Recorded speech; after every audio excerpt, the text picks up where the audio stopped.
Hello guys, আসসালামু আলাইকুম। কেমন আছো তোমরা সবাই? আশা করি সবাই অনেক ভালো আছো।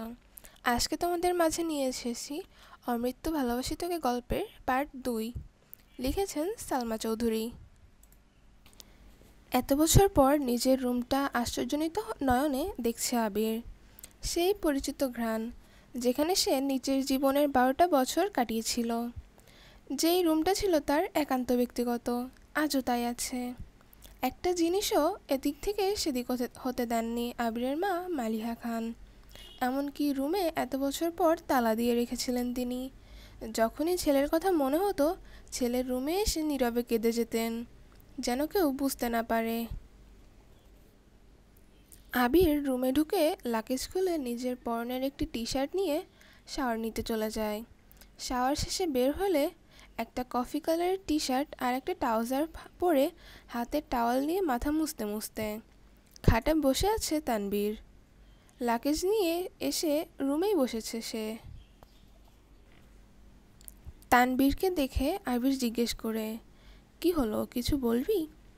তানবীর মুচকি হেসে জিজ্ঞেস করছে, আচ্ছা ভাইয়া, ওই লাকেজটা ধরতে দিলে না কেন? কি আছে ওটাতে? আবিরের চক্ষুদ্বয়ে উদ্বেগ স্পষ্ট। চোয়াল শক্ত করে উত্তর দিল, ওটাতে আমার পার্সোনাল কিছু জিনিস আছে। তানবীর হাসতে হাসতে উত্তর দেয়, সেই পার্সোনাল জিনিসগুলো দেখতে চাচ্ছে আমার অবুঝ মন। কি করব বলো? স্বভাবসুলভ গম্ভীর কণ্ঠে উত্তর দিল আবির, কাউকে দেখানোর জিনিস আশা করি পার্সোনাল হবে না। তানবীর ভাইয়ের আপত্তিস্বর বুঝতে পেরে এই বিষয়ে আর কিছু বলেনি, শুধু জিজ্ঞেস করে, বিকেলে কি বের হবে? আবির ওপর থেকে মাথা নিচে হ্যাঁসূচক সম্মতি জানায়। তানবীর কথা না বাড়িয়ে চুপচাপ বিদায় নেয় রুম থেকে। আবির খাটের এক কোণে বসে মোবাইল হাতে গুরুত্বপূর্ণ কিছু চেক করতে ব্যস্ত হয়ে পড়ে।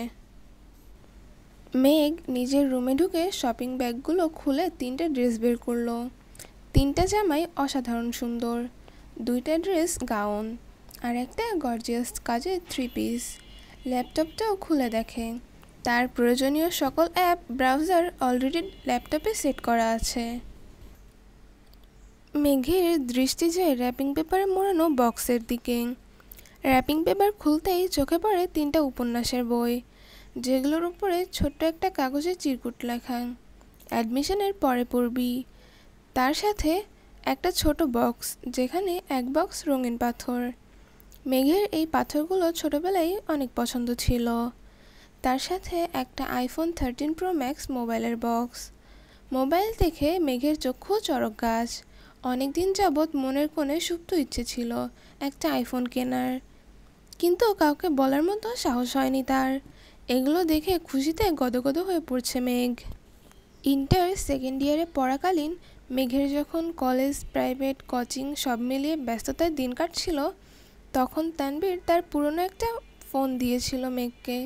সিমটাও ছিল তানবীরের। বাসার মানুষের বাইরে শুধু 3-4টা বান্ধবীর কাছেই নাম্বার ছিল সেই ফোনের।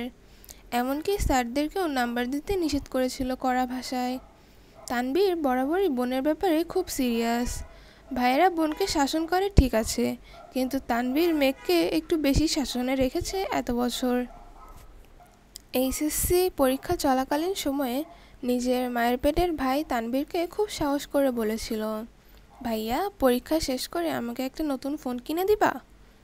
অগ্নিদৃষ্টিতে তাকিয়েছিল তানবীর, যেন মস্ত বড় অন্যায় করে ফেলেছে। তারপর মেঘ নতুন ফোনের আশা পুরোপুরি ছেড়ে দিয়েছিল। আজ সে না চাইতেই আইফোন পেয়ে গেছে, ল্যাপটপ পেয়ে গেছে, এ যেন মেঘ না চাইতেই জল। আনমনে ভাবছে, মনে হয় তানবীর ভাইয়া বলেছে ফোন আনতে আর ল্যাপটপ আনতে, না হলে উনি কিভাবে জানবে আমার ফোন নেই।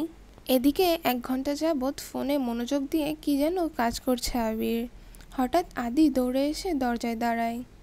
ভাইয়া, তোমাকে খেতে ডাকছে, যা আসছি। 10 মিনিটের মধ্যে সাদা শার্ট পরে রেডি হয়ে নিচে নামলো আবির। অসময়ে তেমন কেউ নেই নিচে। বিকাল 4টা বাজে। সবার খাওয়া দাওয়া অনেক আগেই শেষ। মালিহা খান বসেছিলেন ছেলের জন্য। ছেলের ফিটফাট হয়ে রেডি হওয়া দেখে মালিহা খান জিজ্ঞেস করেন, কোথাও যাবি? হ্যাঁ, একটু কাজ আছে। আবির চুপচাপ খাচ্ছে, ছোটবেলায় সে যা যা পছন্দ করত সব রান্না হয়েছে আজ। সব খেতে পারেনি, যতটুকু সম্ভব খেয়ে উঠে পড়েছে। এরই মধ্যে তানবীর হাজির হয়। ভাইয়া, আমি রেডি। এখন যাবে নাকি লেট হবে? আবির: এখনই বের হব। মালিহা খান রান্নাঘর থেকে ডেকে বলেন, গাড়ি নিয়ে বের হবি না? চাবি নিয়ে যা। আবির: গাড়ি লাগবে না আম্মু। দুই ভাই বের হয়ে গেল। যৌথ পরিবারগুলোর মধ্যে সবচেয়ে আনন্দময় সময় হলো সন্ধ্যাবেলা। বাড়ির সকলে মিলে হইচই করে বিকালের নাস্তা খাওয়া দাওয়া, একটু টিভি দেখা, খেলাধুলা আর আড্ডা দেওয়া। সমস্যা শুধু বড় ভাই। তানবীর সবসময় মেঘকে চোখে চোখে রাখে। কি করছে, কি না করছে, কখন খাচ্ছে, পড়াশোনা কি করছে, এসব কিছু দেখাশোনা যেন তার একমাত্র কাজ। কিন্তু মিম আর আদিকে কোনোদিন একটা ধমক পর্যন্ত দেয়নি তানবীর। এ কেমন দুমুখ ব্যবহার! তানবীর যতক্ষণ বাসার বাইরে থাকে, মেঘ ততক্ষণ মুক্ত ও স্বাধীন। তানবীর বাসায় না থাকায় তিন ভাই বোন মিলে ছোটাছুটি করছে। মেঘ যা বলে ছোট দুটা তাই করে। মেঘ আর আবিরের এখনও দেখা হয়নি। মেঘ কোচিং থেকে এসে রুমে ঢুকেছিল। তার গিফট নিয়ে ব্যস্ততার কারণে সবেমাত্র রুম থেকে নিচে নেমেছে। অন্যদিকে আবির বাসা থেকে বের হয়ে গেছে আরও 2 ঘন্টা আগে। মেঘ, মিম আর আদির ছোটাছুটি শেষ হয় বড় আব্বু জনাব আলী আহমেদ খানের বাসায় প্রবেশ করা দেখে। আলী আহমেদ খান বাসায় ঢুকতে ঢুকতে নিজের স্ত্রী মালিহা খানকে জিজ্ঞেস করেন, আবির কোথায়? মালিহা খান উত্তরে বলেন, ও তো তানবীরকে নিয়ে বের হলো, বলল কি কাজ আছে। আলী আহমেদ খান সোফায় বসতে বসতে মেঘের দিকে তাকিয়ে প্রশ্ন করলেন, পড়াশোনার কি অবস্থা আম্মু? মেঘ শান্ত স্বরে উত্তর করল, আলহামদুলিল্লাহ ভালো বড় আব্বু। তবে কি? প্রশ্ন করলেন আলী আহমেদ খান। আমার ফিজিক্স আর ম্যাথে একটু সমস্যা, কোচিংয়ের সাথে কুলাতে পারছি না। প্রাইভেটগুলোতেও অনেকটা এগিয়ে গেছে। আলী আহমেদ খান: ঠিক আছে, তোমার জন্য প্রাইভেট টিউটর নিয়ে আসবো। কাল বা পরশুর মধ্যেই ম্যানেজ করছি। তুমি চিন্তা করো না, মন দিয়ে পড়াশোনা করো আম্মু।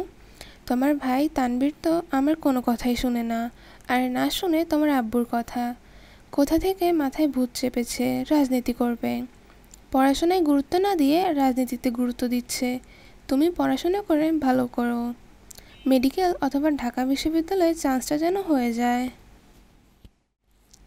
জি বড় আব্বু, চেষ্টা করব। খেয়েছো তোমরা কিছু? আলী আহমেদ খান জিজ্ঞেস করেন। এবার উত্তরটা মিম দিল, হ্যাঁ বড় আব্বু, খেয়েছি আমরা। ঠিক আছে, এখন রুমে গিয়ে পড়তে বসো। 3 ভাই বোন আর কোনো কথা বলে না। 3 দিকে যার যার রুমে চলে যায়।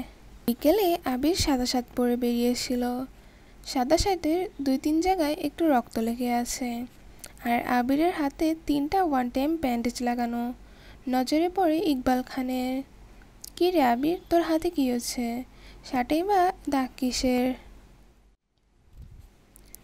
এই কথা শুনে ছুটে আসেন মালিহা খান। কি হয়েছে আবির? বুকের ভিতর ছ্যাদ করে উঠেছে। একমাত্র ছেলের শরীরে একটা আঁচড়ও মা সহ্য করতে পারেন না। আবির: তেমন কিছু না, হাতে একটু লেগেছিল, ঠিক হয়ে যাবে, চিন্তা করো না। আর কথা না বাড়িয়ে সিঁড়ির কাছে চলে যায় আবির। আলী আহমেদ খান ছেলের দিকে তাকিয়ে প্রশ্ন করেন, খাবে না? না আব্বু, বিকালে খেয়েছি, খিদে নেই। এই বলে রুমের দিকে চলে যায় আবির। আবিরের কণ্ঠ শুনে মেঘ রুম থেকে বের হয় তাড়াতাড়ি। এতগুলো গিফট দিল, অবশ্যই ধন্যবাদ জানানো উচিত। 7 বছরের ভাইয়ের মুখটাও দেখেনি সে। কিন্তু মেঘ রুম থেকে বের হতে হতে আবির রুমে ঢুকে পড়েছে। মেঘের মুখে নীরবতা। চোখ নিচে গিয়ে সবার সাথে খেতে বসে। তানবীরও খেতে বসেছে, হাত মুখ ধুয়ে। ইকবাল খান তানবীরের উদ্দেশ্যে বলে, তুই তো ছিলি আবিরের সাথে, কি হয়েছে বল? তানবীর: চাচু, আমি তো ভাইয়ের সাথে বের হয়েছিলাম ঠিকই, কিন্তু পরে আমি পার্টি অফিসে চলে গিয়েছিলাম, তাই কিছু জানি না। মেঘ যেন কিছুই বুঝতে পারছে না। বাড়িতে এসেছে 7-8 ঘন্টা হয়ে গেছে মানুষটার, অথচ এখনও সে দেখেনি তাকে। তার মধ্যে নাকি আবার কি অঘটন ঘটিয়ে ফেলেছে। সে শুধু চাচ্চু আর ভাইয়ের মুখের দিকে তাকাচ্ছে বারবার। আহমেদ আলী খান গম্ভীর স্বরে তানভীরকে বললেন, সে তো তোমার ভাই কম বন্ধু বেশি, তাকে বলে দিও কোনো প্রকার মারপিট আর রাজনীতিতে যেন না জড়ায়। আর এটাও বলে দিও তাকে, তার বয়সটা কিন্তু আমি পার করে এসেছি। তাকে দেশে এনেছি মারপিট করার জন্য নয়, আমাদের ব্যবসার হাল ধরার জন্য। তানভীর, আসলে বড় আব্বু সামান্য হাত কেটেছে ভাইয়ার। আলী আহমেদ খান, থাক, আমায় কিছু বোঝাতে হবে না। কোনটা মারপিটের কাঁটা আর কোনটা হাত কেটে যাওয়া ওইটা আমি বুঝি। তুমি তো নিজেই রাস্তায় বেছে নিয়েছো, অন্তত তাকে বোঝাও যেন এসবে না জড়ায়। জি বড় আব্বু। মেঘ আচমকা প্রশ্ন করে বসে, কি হয়েছে? তানভীর মেঘের দিকে তাকিয়ে চোখ রাঙিয়ে বলে, তুই চুপচাপ খা। ইকবাল খান বড় ভাইয়ের দিকে তাকিয়ে বলে, আবির কেন মারপিট করবে? এত বছর দেশের বাইরে ছিল ছেলেটা, এখানে ওর এমন কোনো শত্রু আছে? বাড়ির মধ্যে সবাই নীরবতা পালন করছে। মেঘ মনে মনে ভাবছে, আবির ভাই মারপিট করেছে, কিন্তু কেন? এত বছর ভাবতাম আমার ভাইটাই পচা, রাজনীতি করে, আমি শাসন করে, কিন্তু আবির ভাই তো দেখছি পুরা হিটলার।